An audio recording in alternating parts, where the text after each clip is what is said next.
Somewhere in the world, there's a law that says it's illegal to eat a sandwich while riding a horse. In another country, selling cold beer on Sundays is fine, but eating ice cream in your back pocket could get you arrested. And yes, there are places where ketchup is banned in schools and where a restaurant can legally refuse service if you order your steak too well done. Today, we're diving into the bizarre, hilarious, and unbelievable world of the 50 strangest food laws ever written. In Italy, the city of Carano Pertusella once enforced a law banning residents from keeping goldfish in round bowls, claiming the curved glass distorts reality and creates psychological suffering for the fish. The argument wasn't biological, it was philosophical. No creature should live in a world where every reflection is warped. Critics laughed, but supporters claimed it reflected Italy's emotional relationship with food and animals. The law became a reminder that even the smallest detail can become moral territory. In Singapore, chewing gum isn't just frowned upon. It's illegal unless it's medically approved. The government banned it after years of vandalism where gum clogged train doors and public pathways. To authorities, the ban wasn't about freedom, it was about discipline, order, and national identity. Tourists often joke about it, but locals know the rule reflects a deep belief. Public cleanliness isn't a suggestion, it's a shared responsibility. And in a nation obsessed with structure, even gum becomes a threat. In France, there was once a regulation stating that no pig could legally be named Napoleon. Though rarely enforced, the rule symbolized national pride and protected the dignity of a historical icon. The idea wasn't about livestock, it was about memory and respect. Imagine a confused farmhand calling Napoleon dinner time while feeding scraps. To lawmakers, that was unacceptable. The law became part absurdity, part patriotism, proving sometimes countries protect history with strangely protective creativity. In the United States, Kentucky, it's illegal to sell dyed blue ducks, rabbits, or chicks unless you sell them in groups of 6 or more. The law wasn't written for comedy. It was meant to prevent emotional impulse purchases during holidays. But its wording created something surreal. Selling 1 colorful chick is criminal. Selling 6 is business. To some, it's ridiculous. To others, it's psychological strategy. Either way, it remains one of the strangest legal attempts at ethical consumer control. In Switzerland, it's illegal to boil a lobster alive without stunning it first. The law wasn't driven by environmental policies, but by the belief lobsters feel pain intensely. Restaurants must now sedate lobsters through electric stunning or ice anesthesia before cooking. Critics say it's unnecessary, supporters call it progress. The rule forces chefs to confront an uncomfortable truth. Comfort food sometimes requires cruelty. The law exists as a reminder that cuisine and ethics are permanently intertwined. In Canada's province of Alberta, it's illegal to set a mouse loose in a restaurant or bar unless you own a valid rodent handling permit. The law sounds comedic, but its origins lie in preventing staged health scares meant to sabotage competitors. Essentially, no one is allowed to weaponize mice as culinary terrorism. Today, the rule sits in legal archives, half respected, half mocked, proof that food safety laws sometimes evolve from human pettiness rather than actual danger. In Japan, especially Tokyo, restaurants were once banned from offering unlimited sushi buffets without verifying freshness rotation timelines. Authorities believed abundance could dangerously overshadow hygiene. A forgotten tray of fish could become a biological time bomb. So the law demanded accountability. Every piece had to be traceable, timed, intentional. To outsiders, it seemed extreme. To Japan, it reflected cultural truth. Food isn't merely consumption, it's respect, precision, and responsibility. Even overeating had to follow order. In Australia's state of Victoria, it was illegal for bars to serve alcohol to anyone already drunk. The paradox? How do you define already drunk in legal language? Bartenders became unofficial psychologists, watching slurred speech and swaying posture like detectives. The law turned hospitality workers into gatekeepers of morality. Some claim it reduced harm. Others say it caused arguments and confusion. The regulation stood as a strange intersection between law, responsibility, and the chaos of intoxication. In Denmark, bakeries must offer equal pricing between whole grain bread and refined white bread. The rule was born from public health strategy, disguised as consumer fairness. Lawmakers believed cost should never push citizens toward unhealthy eating habits. Critics argued government shouldn't interfere with bread. Supporters said bread shapes culture and health, so it deserves oversight. The law turned carbohydrates into political conversation, proving even something as simple as flour and yeast can become a battlefield of ideology. In Thailand, it is illegal to leave a restaurant or market without paying, unless the owner publicly declares the food a gift. The law comes from centuries-old honor systems where food was sacred and hospitality was currency. To walk away without acknowledgement was seen as theft, not just of product, but dignity. Even today, restaurant owners may gift meals to elders or monks, invoking ancient respect traditions. The law reminds society that food is survival, memory, and moral contract. In South Korea, restaurants once faced fines for serving food waste portions larger than necessary during buffets. The rule demanded diners take only what they could finish, and businesses were required to monitor plate waste. It wasn't about strictness. It was about national conscience. Korea rebuilt itself after famine and war, so food holds emotional weight. The law taught citizens that abundance must be respected. For many, it wasn't punishment, it was a reminder that waste carries moral cost. In Germany, beer purity isn't preference. It was once federal law. The Reinheitsgebot stated beer could be made only from water, hops, malt, and later yeast. Anything else, fruit, herbs, or sugar, was considered fraud. Authorities believed purity protected consumers and preserved national identity. To critics, the law stifled creativity.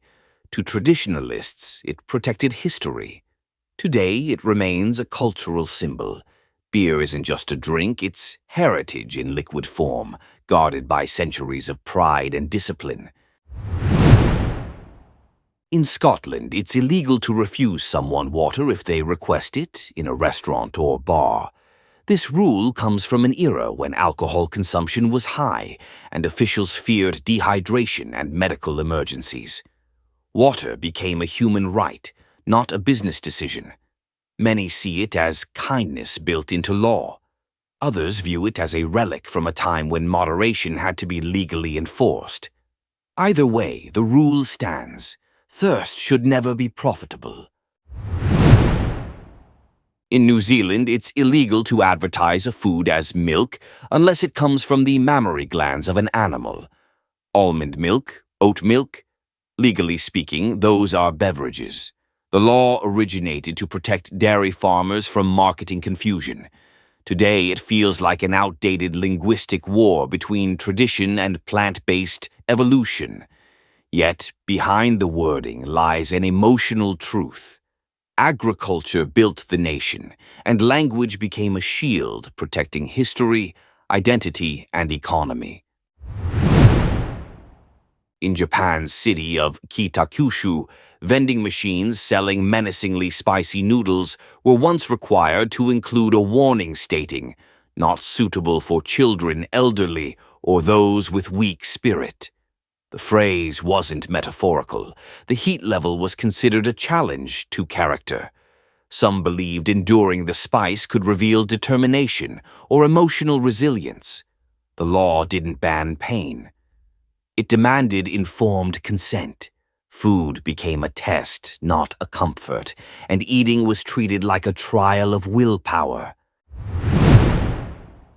In United States, Oregon, you cannot pump your own gas, and that law once extended to food trucks using fuel-operated equipment. Officials argued citizens shouldn't handle flammable materials near cooking stations. This strange overlap created bureaucratic comedy. A taco truck could legally serve salsa, but someone else had to pump gasoline for them. People argued, laughed, protested, but the rule reflected a simple fear. One spark could erase an entire street. Safety made absurdity legal. In China's Guangxi province, restaurants were once banned from offering discounts based on body weight. Some eateries had promoted deals encouraging women below a certain weight to eat free, while heavier customers paid more. The government intervened, declaring food cannot measure human worth. The law may sound bizarre, but it reflected cultural tension. Body image, shame, and marketing psychology colliding at the dinner table. It wasn't just regulation, it was a moral correction wrapped in legality. In Iceland, restaurants once required written permission to serve whale meat to tourists. The rule wasn't to protect animals, it was to protect culture. Authorities felt outsiders shouldn't treat traditional whale dishes like exotic entertainment. If someone wanted to eat whale, they needed intention, not curiosity. To many Icelanders, food traditions are sacred survival stories, not novelty. The law drew a line. Heritage is not a spectacle, and ancient cuisine deserves respect, not Instagram tourism. In India, many states enforce strict cow slaughter bans, but some also regulate how restaurants discuss beef on menus. In certain regions, wording cannot appear celebratory or decorative and must be neutral or clinical. The law stems from centuries of religious reverence where cows symbolize maternal nourishment and sacred life. Critics call it censorship, supporters call it protection of identity.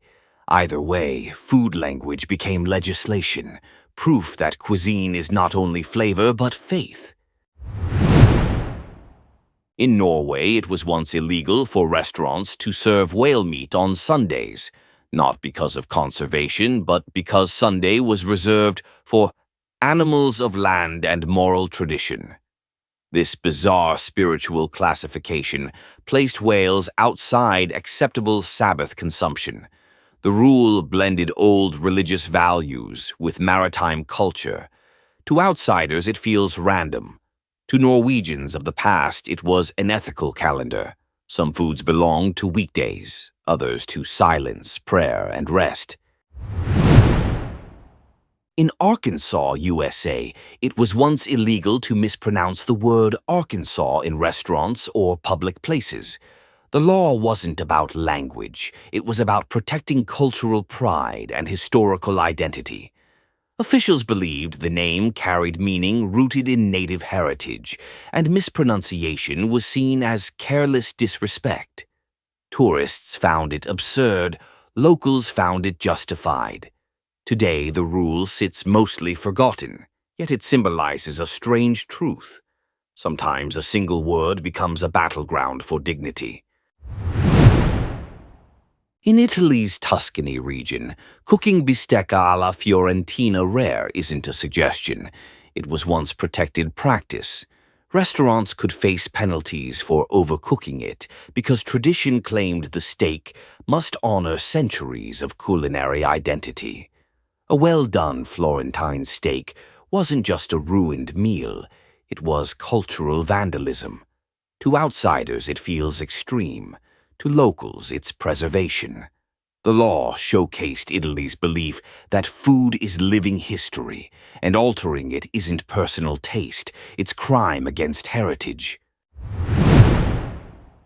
In China's Chengdu, hot pot restaurants were once required by law to separate spicy broth and mild broth using a metal divider, no matter the customer's preference.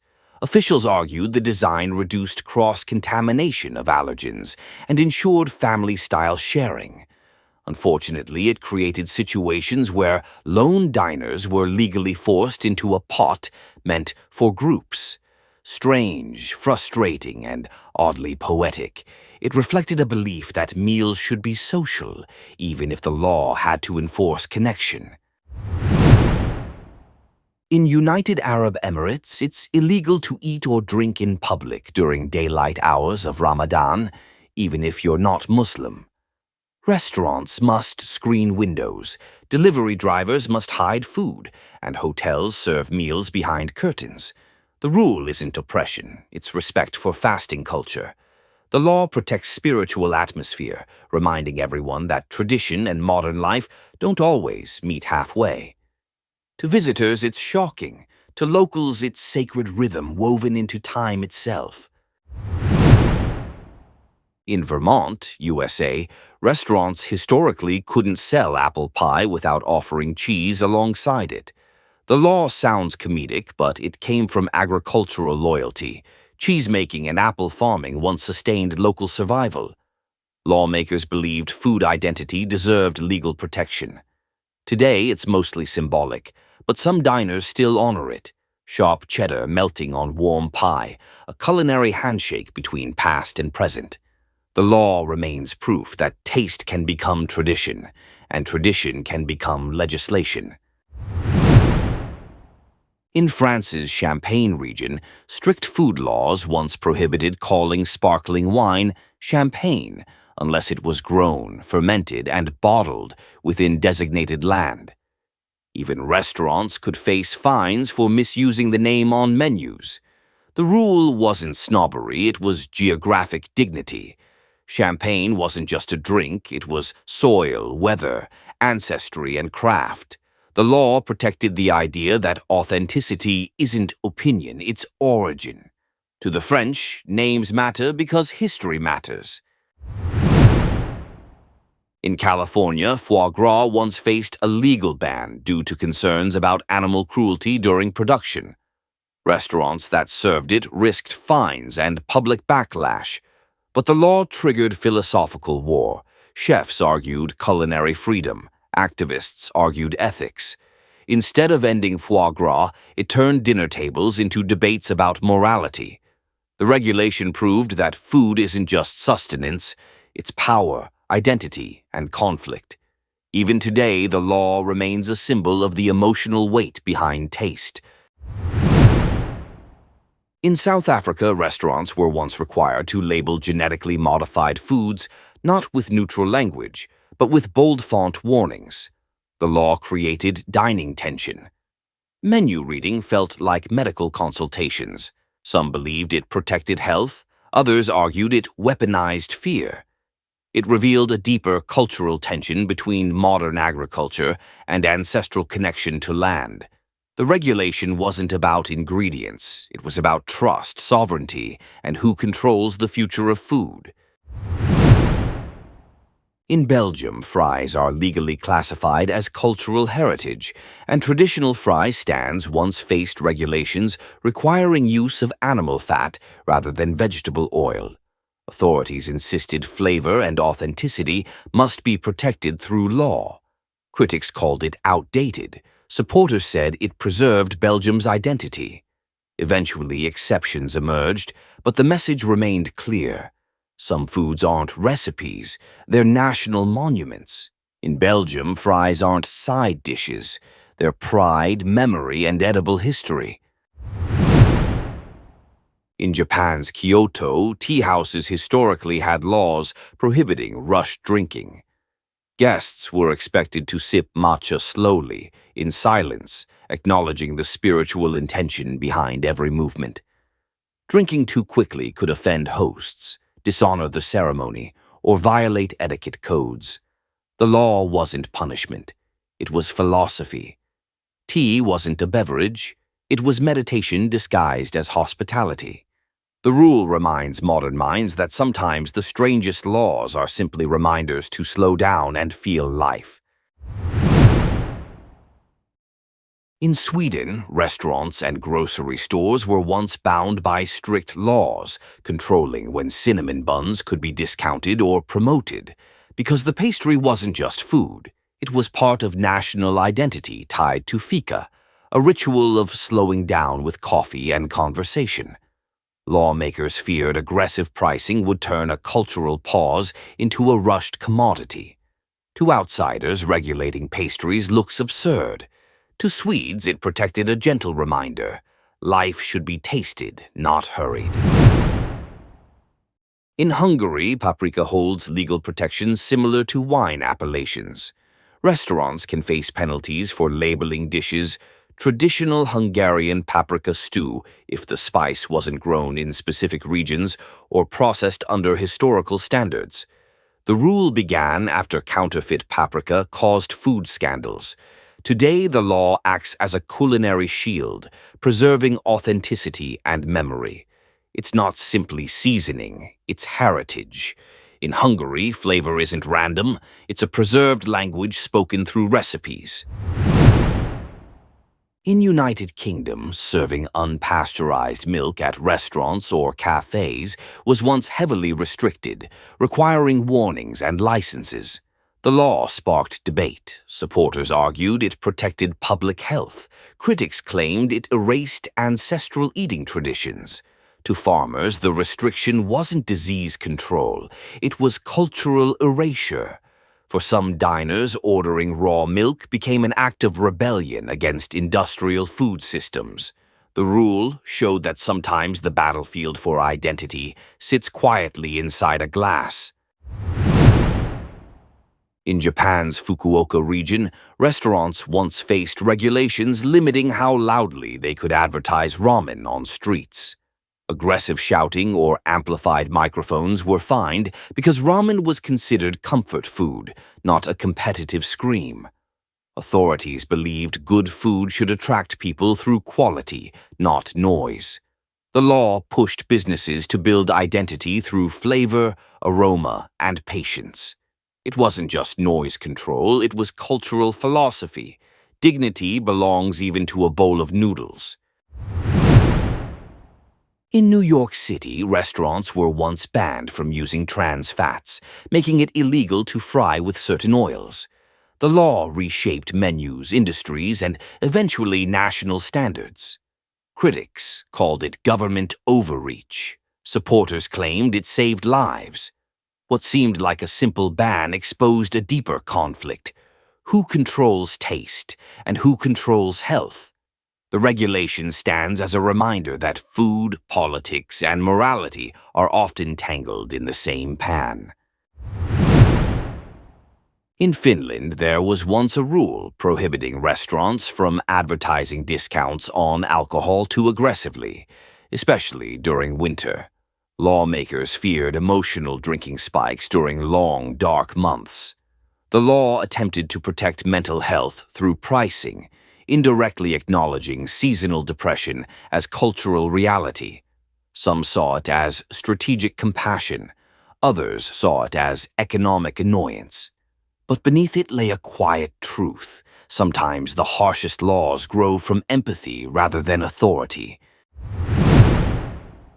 In Israel, restaurants serving bread during Passover once faced fines or shutdowns because leavened food symbolically represents spiritual impurity during the holiday. The law wasn't just religious, it was communal preservation. The absence of bread became a cultural pause where memory, ritual, and identity fused. Tourists often felt confused. Locals understood deeply. In Israel, food laws often carry ancient weight, reminding people that eating can be prayer and abstaining can be devotion. In Greece, olive oil labeling laws once required restaurants to serve oil only in sealed, traceable bottles, not refillable containers. Officials worried diluted or counterfeit oils would dishonor one of the most sacred ingredients in Greek cuisine. The regulation protected more than health. It protected a national symbol. For Greeks, olive oil isn't garnish. It's history, agriculture, identity, and blessing. Making the bottle traceable meant protecting trust, one pour at a time. In Russia, during the Soviet era, restaurants were forbidden from describing dishes as luxurious, premium, or elite. All menu items had to be labeled neutrally to avoid creating psychological hierarchy. Food was meant to symbolize equality, not privilege. The law didn't regulate taste, it regulated aspiration. Today it sounds surreal, yet it reveals a powerful belief. Wording shapes emotion, and food can carry political meaning even before it reaches the tongue. In Malaysia, durian was once banned inside hotels, taxis, and public restaurants, not for safety but for its overwhelming scent that lingers for hours. Violations led to fines because the smell was considered disruptive, invasive, and impossible to ignore. The fruit became a paradox, forbidden in public yet celebrated as a delicacy in markets. The rules showed that sometimes food isn't dangerous or unethical. It's simply too powerful for enclosed spaces. In Japan's Shinjuku district, some bars once enforced a rule that customers could not photograph their food without permission from the chef. The law wasn't about privacy. It was about dignity. The chef believed plating was an artistic expression meant to be experienced, not frozen into a permanent digital memory. Posting unfinished dishes online could distort the intention, temperature, or timing. To diners, it felt restrictive. To chefs, it protected craft. The message was simple: not everything consumed must be documented. In United States, Rhode Island, restaurants once needed a specific license to serve alcohol alongside clam chowder. The logic wasn't culinary, it was historical. Clam chowder was considered a working-class meal associated with sailors and dock workers, and lawmakers feared mixing alcohol with seafood gatherings could trigger public brawls. The rule created a strange pairing. A bowl of soup became a bureaucratic puzzle. Today it feels absurd, yet it reflects how law sometimes tries, awkwardly, to regulate human emotion. In Turkey, restaurants serving Turkish delight and baklava were once required to display sugar certification, proving purity and sourcing. The rule emerged after counterfeit sweets flooded markets, damaging cultural trust. Desserts in Turkey aren't merely treats. They are symbols of honor, hospitality, and celebration. The law protected more than customers. It protected a legacy. When sugar is history, cheating isn't fraud, it's betrayal. Today, the tradition persists. Sweets aren't eaten casually, they are respected. In Mexico City, certain street vendors were once forbidden from selling tacos after midnight unless they could prove meat freshness through daily inspectors. Officials feared late-night crowds would accept spoiled food without noticing. The regulation transformed taco culture. Vendors became guardians of hygiene, not just flavor. To locals, the rule felt protective. To outsiders, it looked absurd. But every country has laws that reflect its heartbeat, and in Mexico, protecting tacos meant protecting identity. In Norway, it was once illegal for restaurants to serve warm beer, not because it was harmful, but because cold beer symbolized proper hosting. Hospitality was considered moral duty, and warm beer represented laziness or disrespect. The rule enforced a cultural belief. If someone sits at your table, they deserve effort. To many, it seemed overreaching government control. To others, it defended honor. The regulation wasn't about temperature, it was about pride. In South Africa, restaurants once required special licensing to serve ostrich burgers, despite ostrich being one of the country's most common meats. The regulation existed because ostrich farming shifted from novelty to national product, and lawmakers wanted the transition carefully controlled. The strange law turned a simple burger into bureaucratic theater. People waited weeks for permits to grill something already sold in markets, but beneath the frustration was intention. Protect value before commercialization dilutes meaning. In France, dining etiquette laws once made it illegal for restaurants to serve bread without placing it directly on the table, never a plate. The rule connected to ancient symbolism. Bread represented earth, simplicity, and life. A plate separated it from meaning. Tourists saw it as dirty. French tradition saw it as sacred. The law shaped behavior, reminding people that some foods are not meant to be framed. They are meant to be lived. In Japan's Nara prefecture, feeding sacred deer crackers was allowed only in specific zones, but feeding them anything else, especially fruit or rice, was illegal. The deer were believed to be messengers of gods, and improper food was seen as spiritual insult. The law created a delicate balance, reverence with boundaries. Visitors sometimes laughed, unaware they were walking inside a 1,000-year belief system. In Nara, feeding isn't transaction, it's ceremony.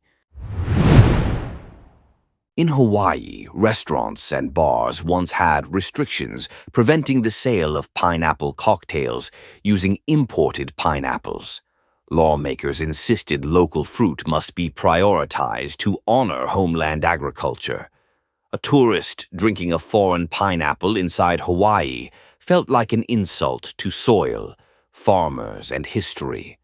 The rule wasn't economics, it was identity. Pineapple wasn't just produce, it was story, land, and memory. In Switzerland, fondue etiquette briefly became law.